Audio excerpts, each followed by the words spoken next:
Hello and welcome to Big Deal. I'm Nisha Poddar. Now today the focus is on the equity market deals which rise as soon as the market gains some momentum. But there are many headwinds that are facing the economy which have kept the markets volatile, and this particular factor changes the deal scenario.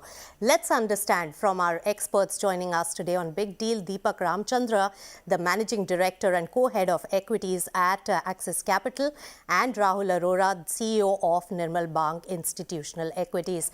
Gentlemen, so good to have you on CNBC-TV18. Now, Rahul, first give us your view on the market. It has been volatile, market has been tentative on the 18,000 levels, and there is inflationary concerns as well as interest rate hardening scenario. How do you view the market trajectory from here on? Thanks for having me on the show, Nisha. So I think you summed it up pretty well. I think, we're looking into a slowdown/recession in the calendar 23. This is going to be coupled with a slightly high inflationary scenario. Even though inflation will probably directionally come down, it's still going to be higher than comfort levels for most central banks. And I think the effect of the interest rate hikes that you've seen from global central banks, India included, still need to be felt at the economic level. So I think a sum total of all of this, Nisha, if you look at calendar 2022, there have been at least 4 or 5 attempts when the Nifty has gone to this zone of 18 to 18,300, but finds it difficult to sustain there because I think people then start taking cognizance of the fact that probably valuations are running ahead of themselves. So my sense is, Nisha, 2023 is going to be a very tough year to make money in the capital markets. The journey from 7,500 at the peak of the pandemic to 18.5 was a relatively easy one. But in the face of fixed deposit rates, for example, rising as well, I think it's not going to be all that easy to defend the kind of returns that you've seen. So be moderate, be tempered, but there will be an opportunity aplenty. But, this is the first sort of global crisis that we're looking at since Lehman in this big a fashion. So we should probably have our front and rear seatbelts on as we approach the year. All right. So very cautionary statement there, Rahul, and rightly so, because we have a spate of bad news really coming in with the recent spate of layoffs also, putting a lot of pressure on the overall sentiment for the business. But Deepak is right here with me in the studio. So Deepak, good to have you on the show. And this is your debut attempt, so we'll try to draw as much from your experience as possible. Thank you very much for having me, Nisha. Yes. So iBankers have been a very busy lot. Market volatility makes deals much more difficult. Timing it exactly at the window and then making returns, because the biggest theme that I have seen in the last 2 spurts that the markets have seen is the onset of investors cashing out of their vintage holdings. How do you see the overall scenario, and how difficult is it to time the volatility? I mean, timing is always the biggest challenge, right? But I think, with everything that Rahul has said, I think a lot of investors are getting more cautious. But the equity markets and the deal markets are telling us a slightly different story as well. I mean, last year we had a bumper year, right? There were, I think, 55 IPOs raising 1,25,000 crores. This year has been slower. I think till date we've raised about $6 billion, that's 45,000 crores in 20-odd deals, 24, 25 deals. So it's been much slower this year, but almost as we speak, I think the market's picking up. Yes. And the deal activity has picked up. I mean, October we had just 1 deal, but so far this year 4 or 5 deals have closed. Our team, we closed the BKG deal and DCX. Those went very well. And from what I can see, we're working on 3 or 4 more, and the market has 12 odd deals, right? Yes. So the pipeline is strong. The appetite seems to be there for the right, the right kind of businesses at the right price. And, with all the headwinds that Rahul spoke about and we read in the papers and you talk about, India is really the preferred destination today, right? And, with the headline that we see on all the foreign selling and stuff like that, that has already abated. And there's really not many other places, funds can flow to. So we're, in a way, in a very nice spot, despite all the global headwinds that we're facing. All right. So timing the market and catching on that window has been one of the very important tasks that iBankers have performed. But Rahul, Deepak was talking about some of these IPOs. What's your view on the quality of IPOs which have made it to the market to take advantage of this window that was presented? So I think the one thing that's different, Nisha, and I take Deepak's point very well. I think it's the kind of IPOs that are hitting the street, because I think if you remember, Nisha, we had done a show about 15 or 18 months back where, you had a lot of these new gen companies, the Nykas, Paytm, Zomato's, Policy Bazaar, car trades of the world that were listing. And India was suddenly exposed to this terminology of gross merchandise value, or GMV, and client acquisition and retention and disruption. But you found that as soon as liquidity started receding, it went back to the conventional theory of return on equity and return on capital employed. So I think a lot of the deals that probably Deepak also spoke about that have been happening for the better part of the last 6 to 9 months have been focused in this direction. You've had a defense IPO recently. He mentioned the BKG IPO that his firm worked on, again, a very profitable company. You have an NBFC company whose IPO that's currently open. So I think the focus has shifted away from the easy liquidity money to quality money and sparse money, because you are in a situation, Nisha, where liquidity is being tightened. So I don't think people are going to throw it at companies where there are going to be incremental losses from here, and private equity or capital market investors funding those losses. So I think there is a definite tectonic shift in the kind of IPOs that are coming to the market vis-a-vis what it was 18 months back, and the kind of discerning money that's going in. I mean, just take a look at the subscription numbers on BKG and it'll tell you a story. So I think, Nisha, the interesting part is that even at a 7,500 Nifty, there will be stocks that are expensive, and even at an 18,500 Nifty, there will be stocks that are cheap or that present value. So I think if you approach the market from that perspective, where you try to marry value and growth and keep the conventional wisdom of return on equity and capital employed at the heart of your business making decision, I think life can be a lot simpler. That's right. Market is asking all the right questions now from any of the papers which are available in the market. What's the bottom line? And I must tell you, Rahul, in that particular show, we broke it down and called it out that, these valuation matrices would not hold for too long, and that the liquidity-infused euphoria is very fleeting in nature. But one question before I move to Deepak on these IPOs. Rahul, do you think that a resurgence of the new age companies, IPOs, is going to get a shot in the market anytime soon?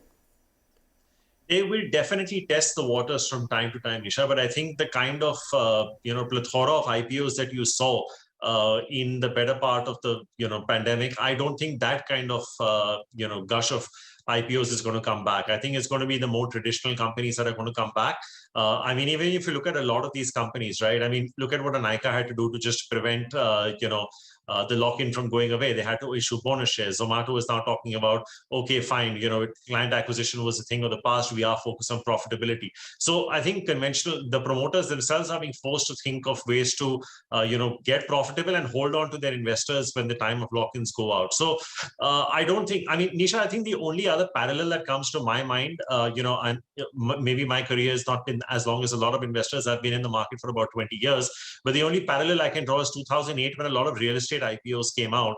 And how many of them do you even talk about today, right? 14 years hence, you probably had just a handful of them. So I think the disruptors themselves could potentially get disrupted from an investment standpoint. And it's very possible if you're having this conversation a decade from now, a lot of these companies probably won't be discussed. But a lot of the IPOs that have come out in the last 6 to 8 months will not only stand the test of time, will probably grow into maybe the mid caps into large cap companies. So I think that's probably the one thing that I'm thinking of that's probably visibly changing. All right. So profitable companies, more traditional in approach, they are the ones which are still getting picked up by the investors. Deepak, what are you suggesting and advising to your clients? Are there enough new age companies which have been looking for cash and to raise funds, but do you think that they will have the appetite in the market? I think, Rahul alluded to it as well, but I think if there are some fantastic companies out there, right? But I think the crazy valuation metrics that we saw in the liquidity-infused euphoria are no longer sort of relevant, right? So investors need to be more discerning in how they're valuing it and come back to more traditional metrics. But there are some fantastic companies there, and if they can demonstrate a path to profitability, I think there will always be appetite because, I mean, that's where the innovation is happening. happening, that's where the disruption is happening. And we would always advise investors to look at them for the intrinsic value of that business and how soon they can get profitable. So I think there will be appetite for the right business and again at the right sort of price. So are you looking at a scenario some time from now where some of these new age companies with a much lower valuation expectation could make it to the market?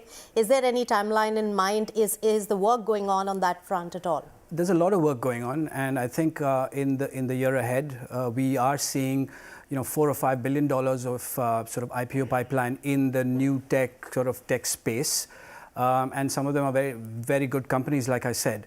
Valuation and depending on how the markets are at that time will always, will determine whether they come to market or not. But I think yes, there will be a window. Again, like you said, timing is always key. But I think given how people have burnt their fingers in the past, the way they will approach the valuation of these companies will change. And I think that has probably changed for good. All right. So a new normal in the valuations of these companies in a new market environment is something to be watched out for. That's an important takeaway. In fact, on that note, I'll quickly take a short breather while you digest all the points that have been made by our panelists, and we'll take the conversation forward on the other side. Stay tuned to Big Deal.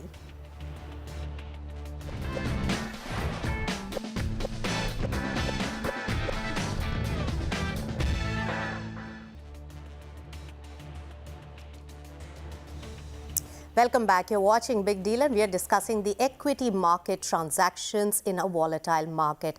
Now, Deepak, we spoke about the IPOs and the IPO pipeline. Now, last year, at the same time, some of the companies managed to go ahead with their IPOs with euphoric valuations and bumper listings. Now, they are all coming to the next milestone, which is an important part of their IPO journey, is the IPO lock-in period getting over for the pre-IPO investors. We saw a huge amount of pressure and impact on Zomato earlier. Now, Nykaa has happened this week. Paytm and Policy Bazaar, and Paytm in particular, will be a cause of worry going forward. How do you see this IPO lock-in period ending? Also, with now liquidity going away from the foreign market as well, how are the investors from the foreign markets poised in this particular period? So I think yes, it's much talked about the lock-in coming off. There's a huge amount of paper to hit the market. Some have, like you said, in Zomato's case, obviously impacted the price. But I think we've had a phase where valuations have corrected, in line with how these sectors have performed globally. But if you think about it in a slightly shorter term, Nykaa actually today even, right, has held up very well, right? It's been very resilient. They have been quite strategic, to say polite. Yeah. But I think what we're seeing is there is sufficient demand. Now, I'm not saying there might be demand at this level, but these stocks will all find a level because they're all relatively good stocks in a space where where they're sort of differentiated, right? So, I think we will find a level. It's anyone's guess what that level could be, but just given the price action in recent weeks, we think that this price, the levels could not be too far away from here. And so that's an encouraging sign. Now, how are foreign investors thinking about this? Are you specifically asking about the lock-in period or the environment in general? Environment, especially connected to the lock-in periods ending. So will they take the opportunity as soon as the lock-in period ends? I think what we've found in the work and the inquiries that are coming from our foreign investors have been around this space. Now, they've all obviously had exposure to these kind of businesses in the markets that they are sort of domiciled in, the US investors and Asian investors. So they've done a lot of work. And for them, these are, either they've already come in the IPO stage and this is a way for them to sort of average down. But a lot of new investors have done a lot of work on these names with us. So we believe that appetite will actually be driven by some of these foreign investors as well. So that foreign money is there, and that's where the bid will come from. All right. But not to put away some of the domestics who are actually waiting for it to come to the right level. They're far more discerning and cautious on these names. But I think at a level, we've seen them come in as well. All right. There I have to give it to the domestic institutional investors who actually had much more prudent approach to the investments than the foreign investors. All right. So, Rahul, you mentioned about Nykaa And I was asking Deepak about the other two, which are also lined up.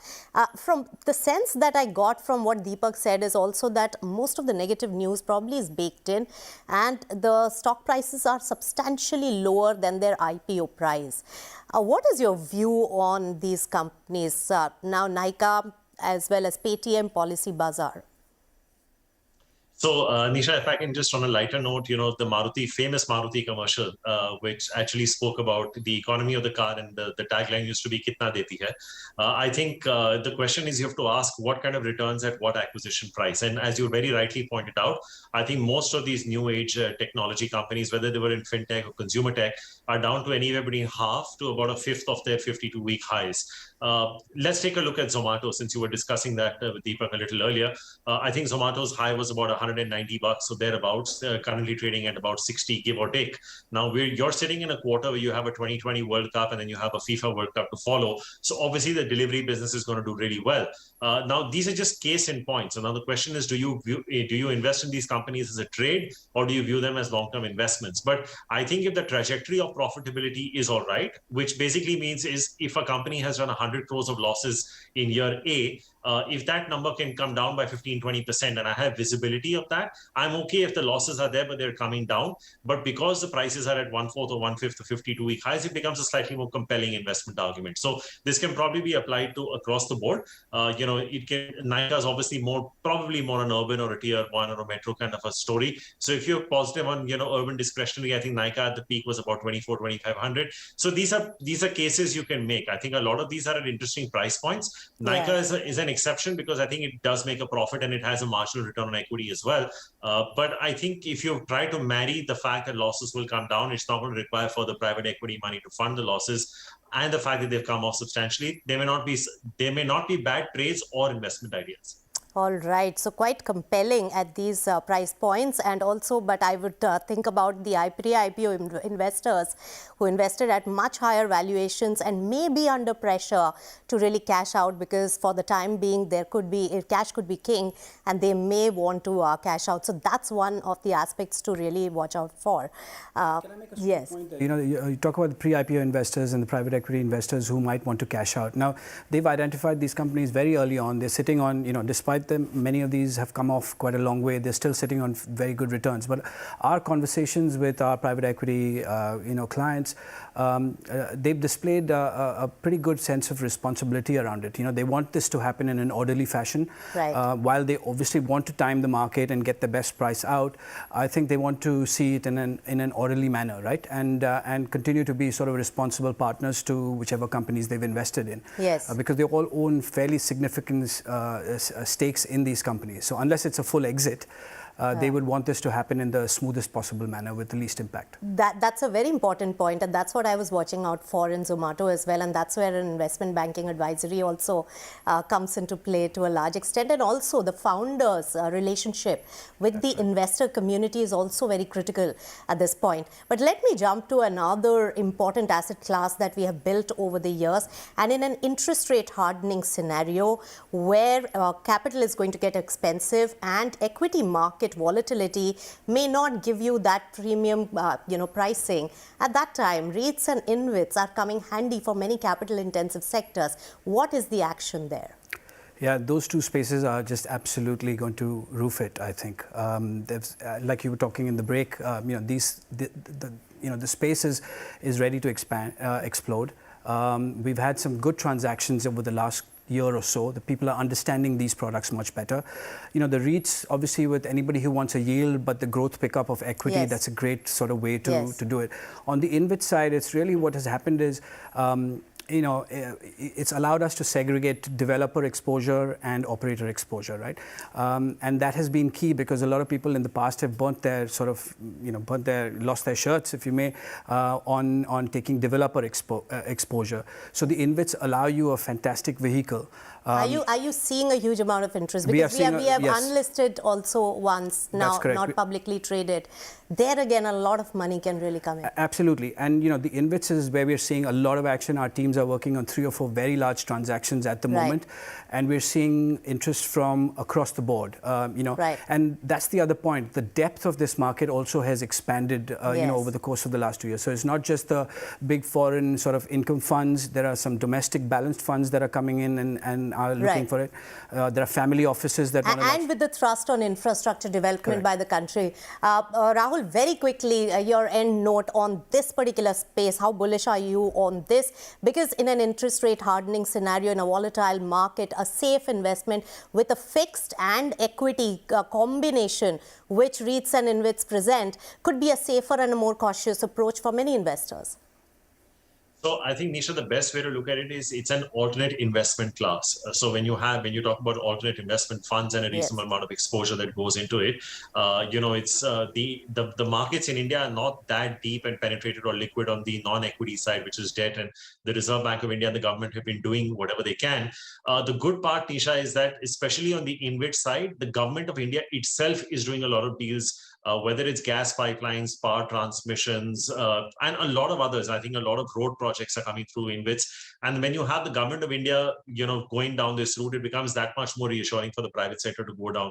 As far as REITs are concerned, I think you and Deepak have summed it up very well, because you look at yield and, even as an equity investor, sometimes you look at dividend yield and free cash flow yields of companies. And a lot of these, sometimes if they can give you, like 8.5%, which I know are not fixed deposit rates right now, they become very, very good investments. So just take a look at the 2 largest REITs that are listed on the stock exchanges. Embassy, which owns assets like, Express Towers in South Bombay and a couple of very marquee properties in BKC, and Mindspace, which owns pretty much most of them in the Mulund area. So if you have in leaders in the space where they have the bulk of the assets, I think you can look at it as a possible alternate investment class, because I know for a fact that a lot of AIF fund managers actually are looking at deploying a lot of incremental money down this route. So as Deepak rightly said, I think this is a space that's going to expand. It's going to get deeper. It's going to get more liquid. And it's a fantastic proxy to play the equity markets on an uncertain time. Also, if I may add, not looking at it from the investor class, but from the point of view of the companies which have fewer options of getting cheaper funds or funds at this particular period, with capital getting expensive on the debt side and equity market maybe not giving that value, this could be a great way of really offloading the capital intensive projects which are already, commissioned, and then pump in the rest of the money and the bandwidth that the balance sheet has in building new projects as well. So that's one of the critical areas where REITs and InvITs can really play a very important point. Thank you so much for all the insights, and this discussion is going to continue on equity market deals. Thank you so much, Deepak, as well as Rahul, for joining us with your insights. With that, it's a wrap on Big Deal. Thanks so much.